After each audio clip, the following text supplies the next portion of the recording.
So recruitment at York is on the up as we're a growing institution. 2018-19, these are all stats from the ATS, the Higher Serve ATS. 16,515 applications we processed as a team, 769 recruitment campaigns, 3,224 interviews. Yeah. You can see on the trend, I like to point out actually I joined in 2016. You'll see there's been a peak of activity in the last couple of years. My team are having to manage that. We actually went live with Higher Serve in 2011. We were quite an early customer, I believe. Our requirements are changing all the time. Yeah, we've got to do more with less. They're not giving me another 30% because I don't have anywhere to sit the extra recruitment team, if that makes sense. But we're having to look at kind of like, so what can we do with our ATS now? What can we do to make things faster, smarter, more efficient? And not only that, whilst we're saying we want to grow as an institution, we've got the fees regime, we've got academics incredibly concerned about Brexit, what that means for overseas students, what that means for actually getting the best minds in Europe to our institution. What does it mean in relation to resident labour market tests? So our needs are changing and they're changing faster. So what we did was what you should do is we went and we spoke to our managers and we said, right, okay, so what do you think of the recruitment process? Overall scores on doors were about 67% said we were good or all right. Yeah, I'm quite happy with that. But they kept pushing back to me. Actually, you know, if this was a student feedback exercise, that wouldn't be good enough. That would be nowhere near good enough. So you've got to improve. So we also pulled together some MI from the ATS system. We could look at 4 years worth of data reliably to work out our time to hire, where the pinch points were in each part of the process, what parts of the process as recruiters we've got control of, and which part of the process is actually passed out to managers. And I'm sure you've all been in the position where recruitment takes too long, but when you actually look at where the time's spent, it tends to be with the manager's side rather than the recruitment team. So it's how can we help them make smarter, faster decisions? For every single vacancy at the University of York, we like to publish what is called a candidate brief. Now, we all like it. Yeah, it's a professional looking document. It's got pictures all over it. It's nice typeface, external relations like it. It's on brand.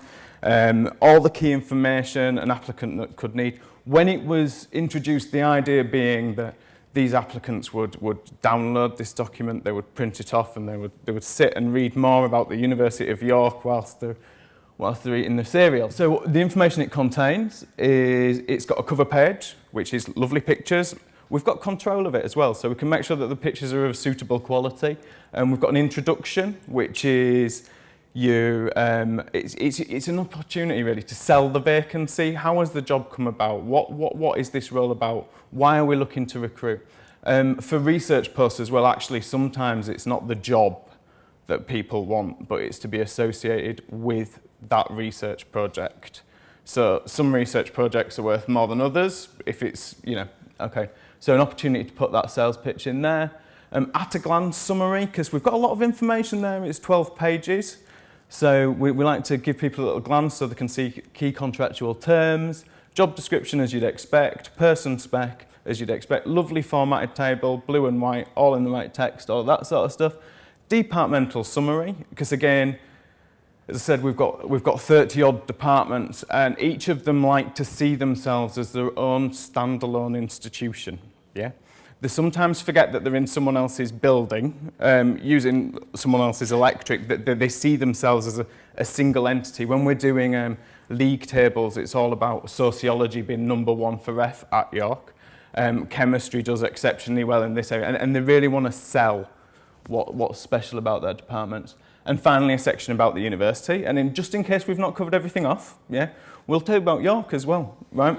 So it's a 12-page document, available PDF. It's created through Publisher. We do it for virtually every vacancy that we advertise. So that's 769 different versions of this document we've created in the last 12 months. So the cover page, that's nice. Pictures, we all like pictures, except they all see themselves as separate institutions. So we end up with 4 versions, one for science, one for arts and humanities, one for social sciences. Then within arts and humanities, theatre studies don't want the same image as music. Music don't want the same image as archaeology. History want more guys in sandals holding skulls. It goes on and on. So we move on. So introduction, right? Introduction. If I'm honest, September 2018, we could only process 30% of our vacancies as submitted by a manager the first time, yeah? And the section that was missing from virtually every single candidate brief that we requested was the introduction, because it's just the advert. It should be in the advert. It should be hitting you in the face when you first see the vacancy, rather than having to download a PDF, look at some nice images and then find it. Second section, at a glance section. It's nice, again, it's in the advert. It's your headline as you go into the advert. And if it wasn't 12 pages, yeah, would we really need an at a glance section? Yeah. Job description, useful to have. Struggling to find a problem with that one. Person specification, again, these are institutional requirements. We need to give them to candidates. I am not saying that our job descriptions and person specification could not do with some streamlining, as many of them are wrote by academics, but the requirements, they serve a function to the candidate as well. Departmental pages, they're nice,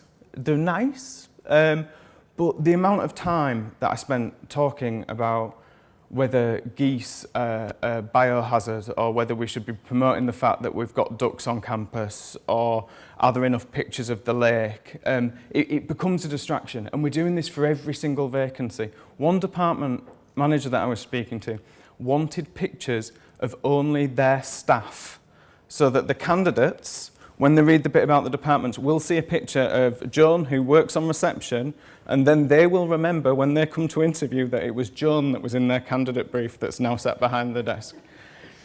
Yeah, useful, but not without issues. Now, about the university, it's already on the candidate portal. We've already got it there. Also, we do this for every vacancy. Up until last year, when I stopped it, we did this for every vacancy. So we did this for internal vacancies. So we're telling people that work at the university about what it's like to work at the university. So it seems a bit crackers. About York, again, it's already on the portal. A lot of people know about York. It's quite a nice place. Number one to vote. Voted number one place to live last year, I think. Yeah. It's also on the portal. The stuff that we want to tell you is available already. And how to apply. Now, this is my favourite bit.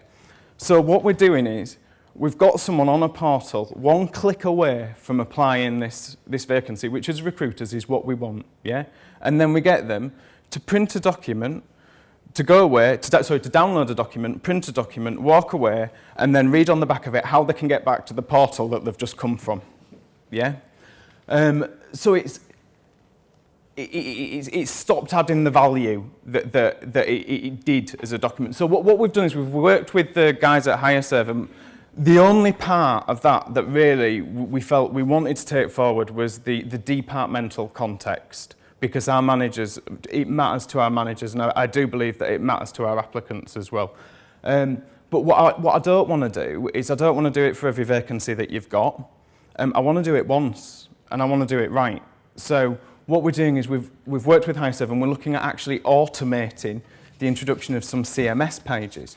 So there'll be some departmental context available to applicants within the portal when a job is allocated to that department. Really nice, straightforward. And at the bottom, we can still have a link to the job so that no one is getting further away from actually applying for the job, which is what we want them to do in the first place. In terms of time saved to create that document, it was taking my team, on average, 14 minutes just to create it. Yeah? 14 minutes for every recruitment scheme is about 5 weeks of someone's work, yeah, which is near enough £3,000, which is a term of a student's tuition fees, and I'm not sure it's really adding the value that it was set to. So we've got that quantified, and we can use the data on the ATS to match it up in terms of when we do our benefits realisation next. We're going to go with these departmental pages. They are automated. If anyone ever said to me that creating 50 web pages, well, actually 102 web pages is a good idea, I would have thought they're barking mad. But actually, having those single versions of the truth for departments means that we can work on the quality of what they're putting out there. We don't stand a chance when it's every single vacancy that they're advertising. So Biology had 107 different versions of this departmental information in the last 2 years as a single department. We can do it once, and then we can do exciting things with you. We can say to you, actually, we'll put it through Gender Decoder and we'll see if there's a balance from an EDI perspective. We can look at your pictures and make sure it's representative.